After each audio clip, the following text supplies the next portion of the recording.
eru það nokkur orð og en Gísli ætlar að hafa þau. Gjörðu svo vel, Gísli minn.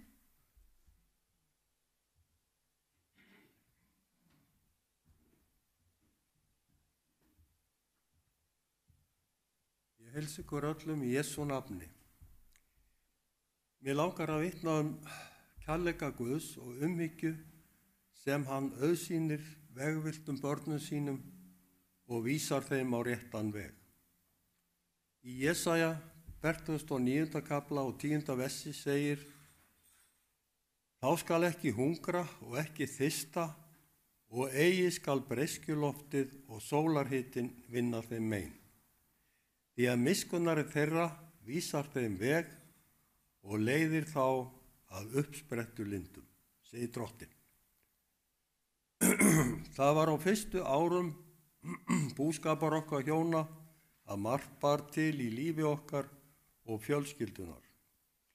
Á þessum árum áttum við ekki lifandi trú á Jesú Krist.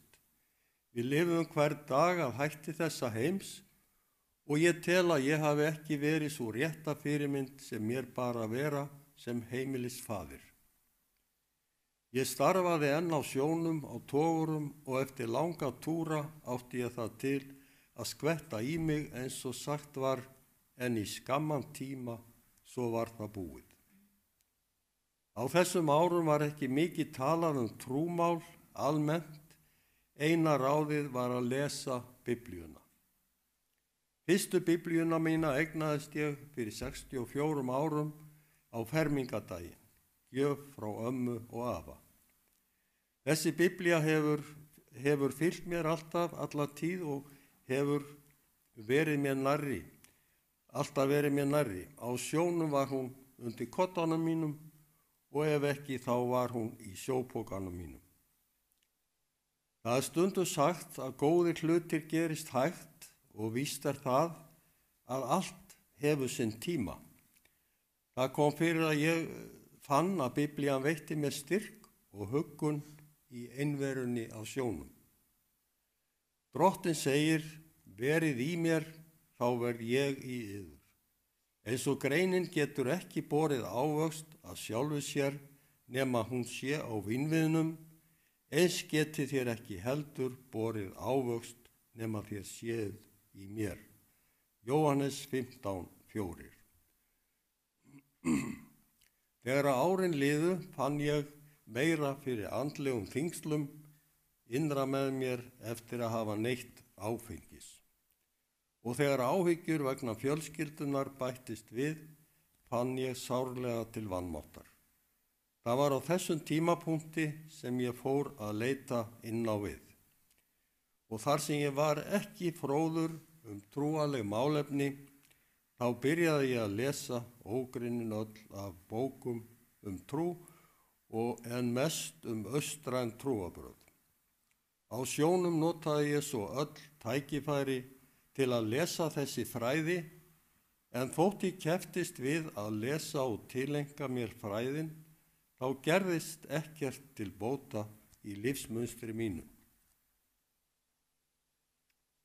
Ábyrgðarlaus hegðun mín og óreglan vatt bara upp á sig.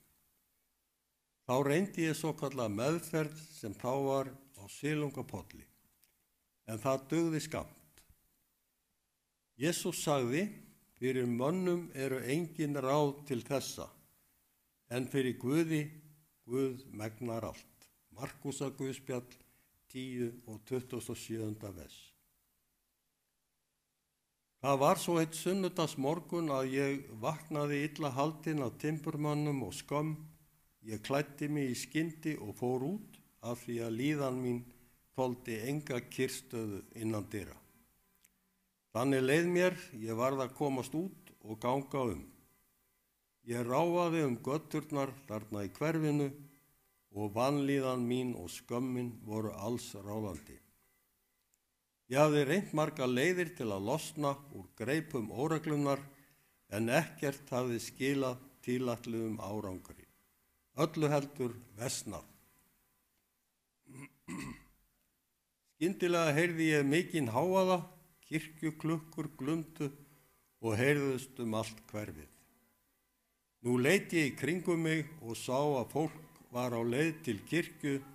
Allir voru svo glaðlegir, svo góðlegir og kinkuðu kolli og brostu.